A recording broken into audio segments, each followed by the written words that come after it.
एक बार की बात है। एक छोटे से गांव में चिंकी नाम का एक कबूतर रहता था। बाकी कबूतरों की तरह उड़ना उसे बिल्कुल पसंद नहीं था। जब भी उसकी माँ उसे उड़ने की कोशिश करवाती, वह डरकर अपने पंख समेट लेता और जमीन पर ही कूदता फांदता रहता। बाकी कबूतर उसके इस डर की वजह से उसका मजाक उड़ाते और कहते, अरे चिंकी, तुम तो कबूतर हो ही नहीं, तुम्हें तो मुर्गी होना चाहिए था। लेकिन चिंकी को उड़ने से सच में बहुत डर लगता था।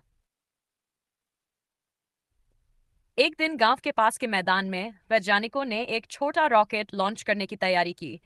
यह रॉकेट परीक्षण के लिए बनाया गया था और बस कुछ ही सेकंड में आकाश में उड़ने वाला था। चिंकी को इस बात की जरा भी खबर नहीं थी। वह अपने दोस्तों से बचने के लिए इधर उधर उड़ने की कोशिश कर रहा था, लेकिन घबराहट में भागते भागते वह सीधा उस रॉकेट के ऊपर जाकर बैठ गया। रॉकेट के इंजन में हलचल हुई और गिनती शुरू हो गई। 3, 2, 1, धड़ाम। रॉकेट जोरदार धमाके के साथ ऊपर उड़ चला और चिंकी भी उसके साथ हवा में ऊपर चला गया। जैसे ही रॉकेट ऊपर गया, चिंकी डर से अपनी आंखें बंद कर ली। लेकिन कुछ ही सेकंड में जब उसने आंखें खोली, तो उसने देखा कि वह आसमान में था, बिल्कुल ऊंचाई पर। वह हैरान रह गया। अरे, मैं तो उड़ रहा हूँ! हवा उसके पंखों को छू रही थी और उसे एक अजीब सी खुशी महसूस हुई।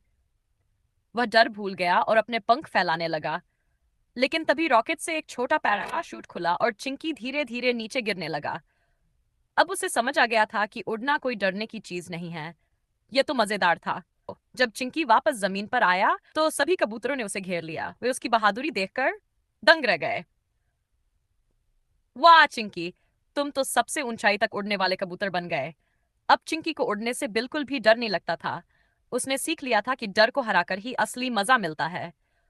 और इस तरह रॉकेट वाला कबूतर चिंकी गांव का सबसे बहादुर कबूतर बन गया।